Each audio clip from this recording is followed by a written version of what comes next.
Yisrael, please. Shalom. My name is Yisrael Schneider. I'm a Western Chassid, nachman Human. And I want to speak about the connection of Rebbe Nachman with Eretz Yisrael. Very, very strong. First, I want to talk about the Rebbe coming to Eretz Yisrael. He came with Mesiras Nefesh. The Baal Shem Tov did not get here. The Rebbe Gaon did not get here. But Rebbe Nachman was here.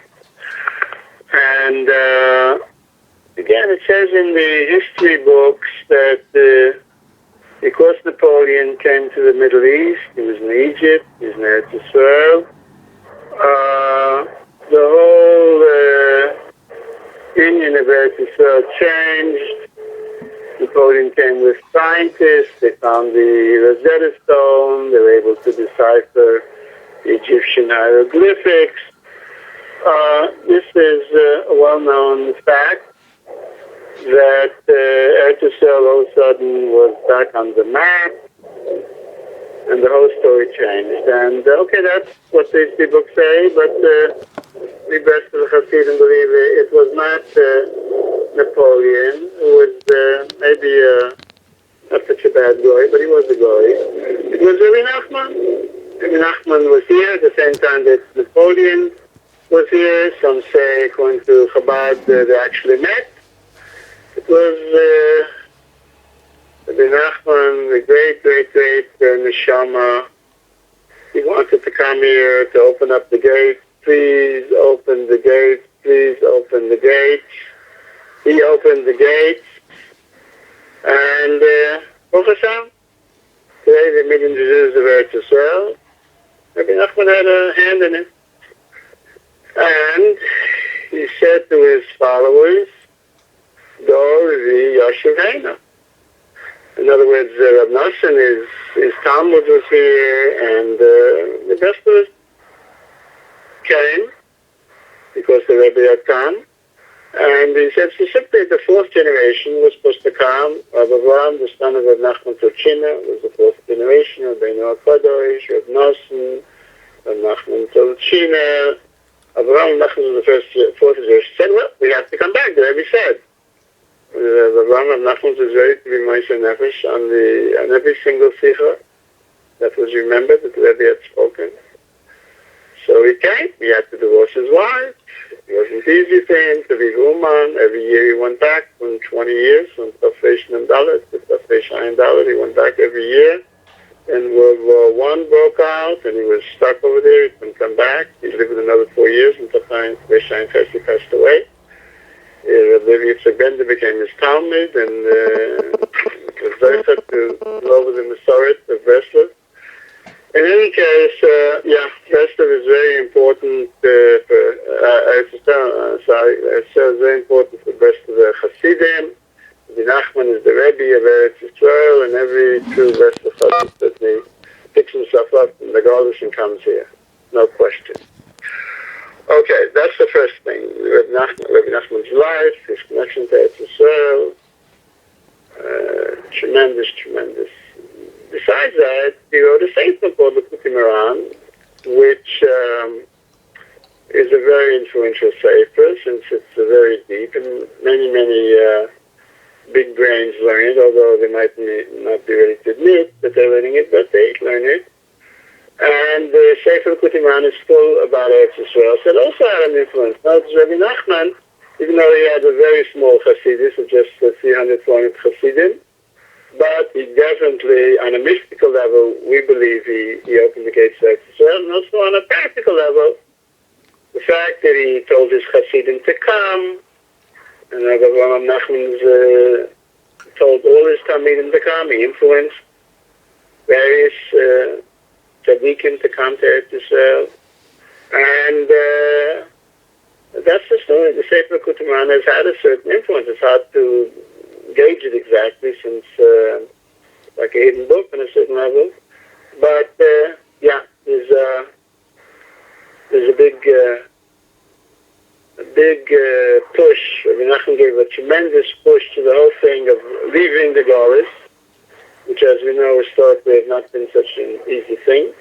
It's hard to know exactly. I should have done all the statistics, how many Jews in the last 2,000 years have come to Eretz Yisrael. What's the statistics exactly? But we know for sure that there are many Miniyos holding Jews back from leaving the comfortable or not so comfortable places in Golis.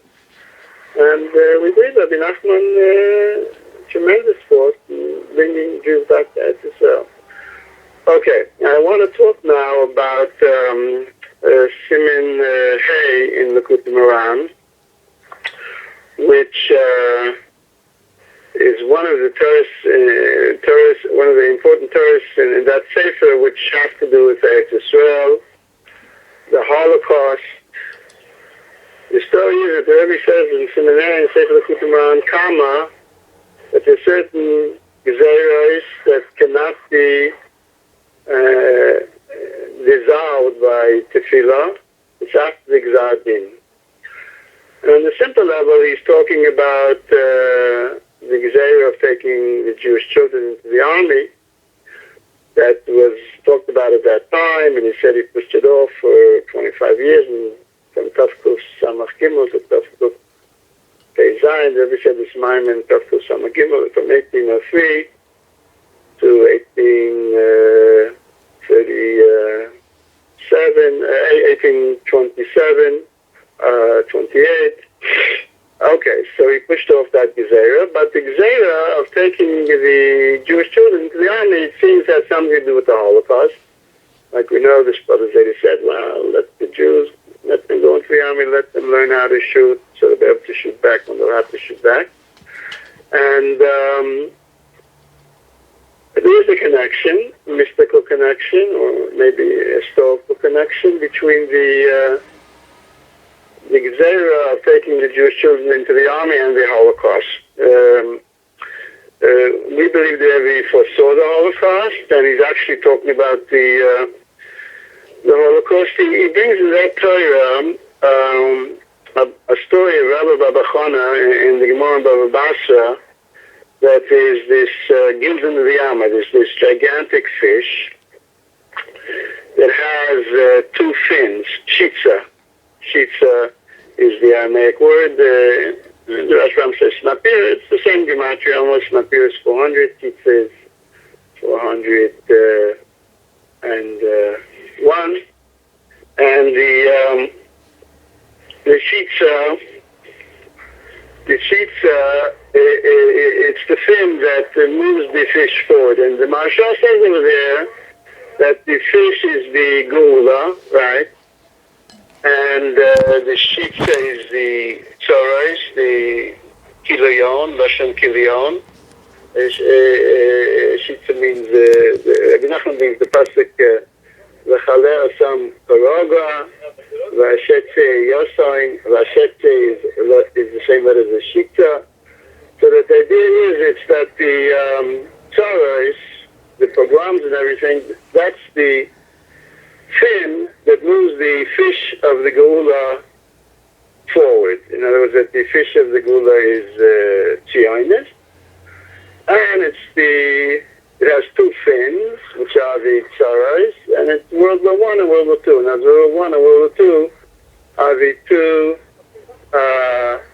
fins that move the Zionist movement to its tachlis, which is the setting up of Medinas Israel.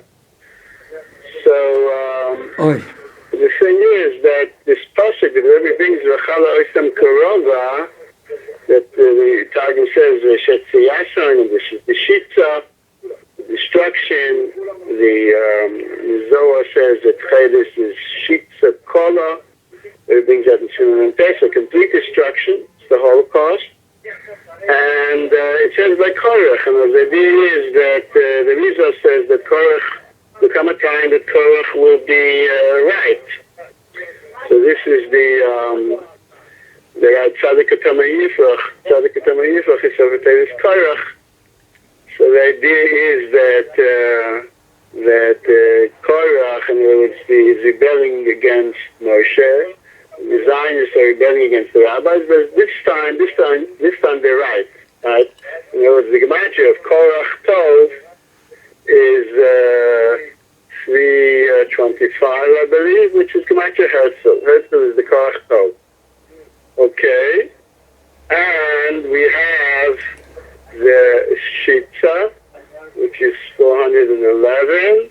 Shitza, which is 401, and we have the Rega, which is 273. The Gematria together is 674, which is the year of the outbreak of World War I. Tafrei Shayin Dalet, the Rebbe is Meramazit, Shitza, Rega, momentary destruction.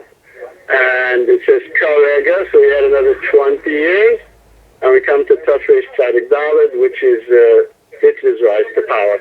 So it comes out in Siman Hey, the Rebbe is saying there's a Gezerah, it can't be stopped. He's talking about the Holocaust. It's the Zionism, which is connected to the Holocaust. But the Holocaust is going to bring the fish, the Gilgal of the Amma, the fish of the Geula, the fish of Zionism. So it's Tachlis to the Venus Israel, and the Rebbe gives Meramis the dates of World War I and World War II. The Rebbe foresaw it all, and she was Zeicha, Bias Mashiach Tekena B'Meir Yemenu Amen Amen. Amen. Yeah, okay, thank you, Rabbi Yisrael.